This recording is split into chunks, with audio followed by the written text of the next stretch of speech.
Bienvenidos a esta sesión de Neuroradio. El día de hoy vamos a presentar dos casos de neuro que se nos parecieron muy interesantes. Vamos a empezar con el mío y después va a proporcionarles un caso del doctor Cuevas, ahorita relacionado con la pandemia. Yo soy la doctora Gemma Noble, para los que no me conocen, y pues mi caso radiológico es de este mes. Los datos clínicos de este paciente es un paciente femenino de 50 años de edad que solo refiere como tener hipertensión arterial como crónico-degenerativas, con la cual toma amlodipino. Su padecimiento actual es referirse a cefalea intensa, crónica, ya de varios meses de evolución.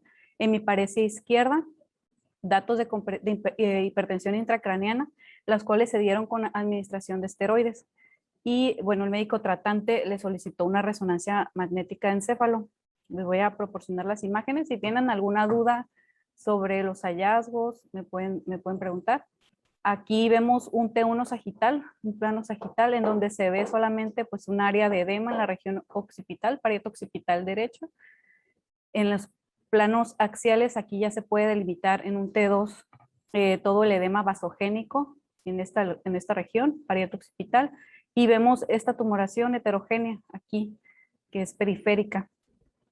Este edema está en contacto con la pared subependimaria de los ventrículos laterales e incluso se está desplazando por el cuerpo calloso hacia el hemisferio contralateral.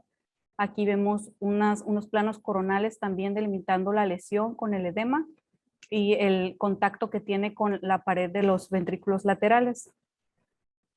En las secuencias de difusión podemos ver cómo restringe. Aquí vemos una parte de la lesión que es sólida, restringe a la difusión. Aquí vemos algunas áreas de necrosis también central. Estas áreas que vemos aquí hiperintensas son las áreas de restricción a la difusión. Y pues toda la extensión hacia el lóbulo occipital derecho. Estas son las fases. Este es un plano axial en un flare, en donde se ve también el edema vasogénico con las lesiones de comportamiento heterogéneo, predominantemente hipointenso, en relación al parénquima adyacente. Bueno, esta lesión también está condicionando desplazamiento de la línea media, como podemos ver, hacia la izquierda, y tiene algunas hiperintensidades, pero no son significativas. Aquí vemos en la fase contrastada en un T1 axial y cómo realza aquí. Aquí queda mucha la duda entre si es una lesión intraaxial o extraaxial porque realza las leptomeninges. Vean cómo tiene una cola dural ahí y es un realce ávido del medio de contraste.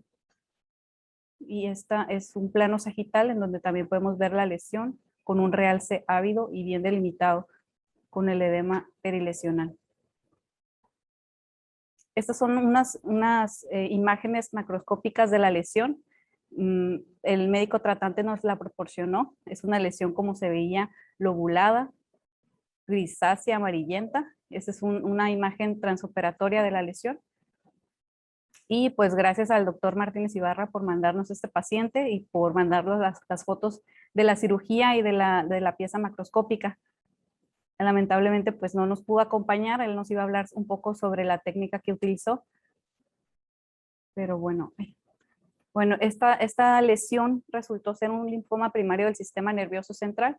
Estos tumores son relativamente frecuentes, sobre todo en pacientes inmunocomprometidos. Representan el 2% de todos los tumores cerebrales. Existen varios subtipos, los más comunes son los de las células tipo B. Casi todos pues se van a parecer, no hay por imagen una gran diferencia entre ellos. Afectan el parénquima cerebral, las leptomeninges, la mayoría van a ser supratentoriales, pero también pueden afectar la médula espinal, la cavidad orbitaria, pero va a estar confinado al sistema nervioso central. Son tumores o pertenecen al grupo de los tumores extraganglionares, un tumor hematopoyético originado en el sistema nervioso central. Para que sea primario del sistema nervioso central, pues se tiene que originar ahí, porque también está el secundario, que es una enfermedad diseminada de alguna otra parte, un linfoma en alguna otra parte del cuerpo. Como les comento, en pacientes inmunosuprimidos es más frecuente, hasta en un 10% de los pacientes lo presentan en las fases tardías de la enfermedad.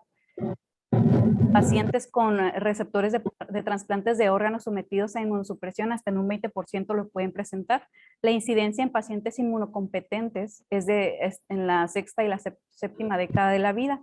En aquellos pacientes inmunosuprimidos va a ser más joven, en la tercera década de la vida. La relación varón-hombre va a ser, digo varón-hombre, varón-mujer va a ser de 3 a 2 en pacientes inmunocompetentes. Dentro de la presentación clínica, pues son muy inespecíficos los síntomas. Son síntomas neurológicos focales, pueden presentar convulsiones, signos de hipertensión intracraneal, síntomas neuropsicológicos dependiendo de la localización, trastornos visuales. La tasa de respuesta inicial a la radioterapia con quimio en pacientes inmunocompetentes es bastante buena, de hasta el 85%.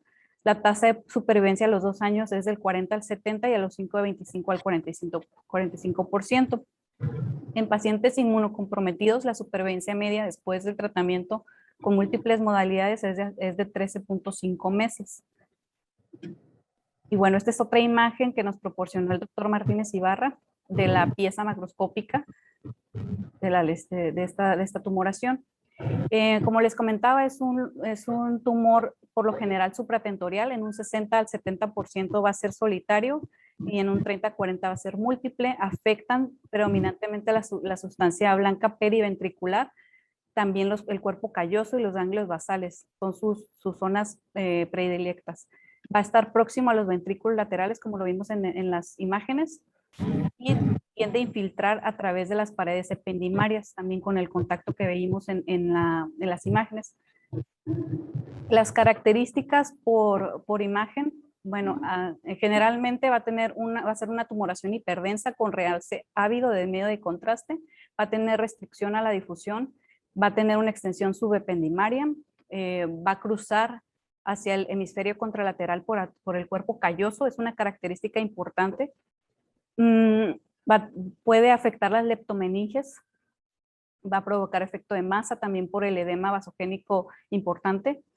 Y de las características que no vamos a tener en este tumor por lo general no tienen hemorragia. Los pacientes que pueden presentar algunos puntos de hemorragia son pacientes inmunocomprometidos más frecuentemente.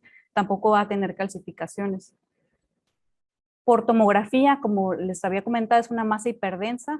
Necrosis vamos a ver en pacientes inmunocomprometidos, una característica.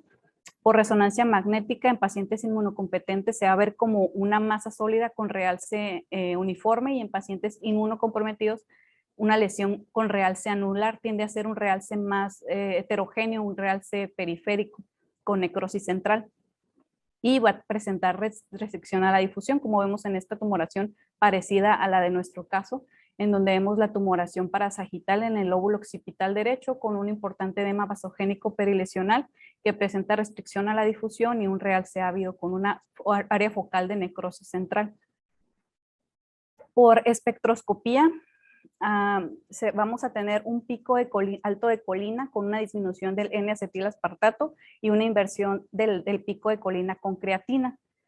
Les presento esta gráfica de una espectroscopía normal, así es como se debe ver un pico de N-acetilaspartato y después estos dos picos de creatina y colina. Esta es la normal. En un paciente con un linfoma vamos a tener esta inversión, lo que les comento, una inversión de la creatina o la relación creatina-colina y un descenso del N-acetilaspartato.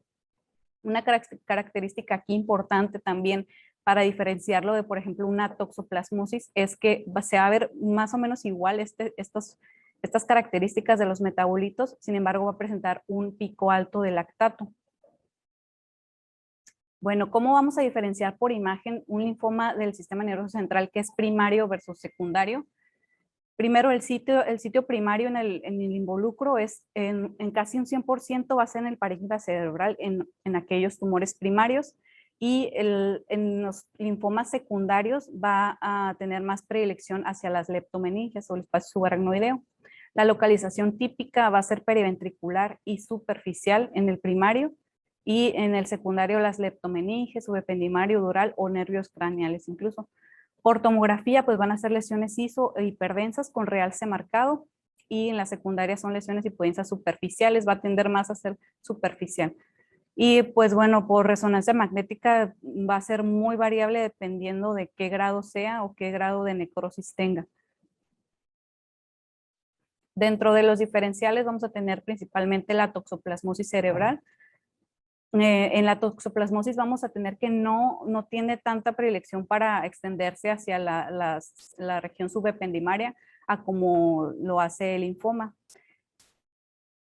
Y la toxoplasmosis, su localización más frecuente es hacia los ganglios basales y hacia la unión córtico-medular.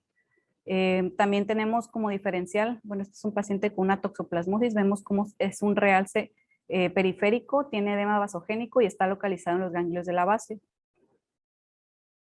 Y este es el pico de colina, del pico de la gráfica de espectroscopía que les comentaba con el pico de lactato, un descenso del N-acetilaspartato y una inversión de la curva de la creatina con la colina. Este es un glioma en mariposa que muestra un realce periférico, también cruza la línea media a través del cuerpo calloso, pero tiene este realce muy heterogéneo y mucha necrosis central. También la esclerosis múltiple tumefacta puede dar algunas imágenes muy similares. Vemos cómo tiene una lesión que parece en sí un tumor y tiene edema vasogénico perilesional, pero son múltiples. También los realces cerebrales, los abscesos cerebrales, en donde pueden ser múltiples, pero tienen mucha necrosis central y tienen un realce periférico con su cápsula, muestran también restricción a la difusión. Bueno, también el doctor Valenzuela nos va a apoyar para hablar un poquito sobre el reporte histopatológico.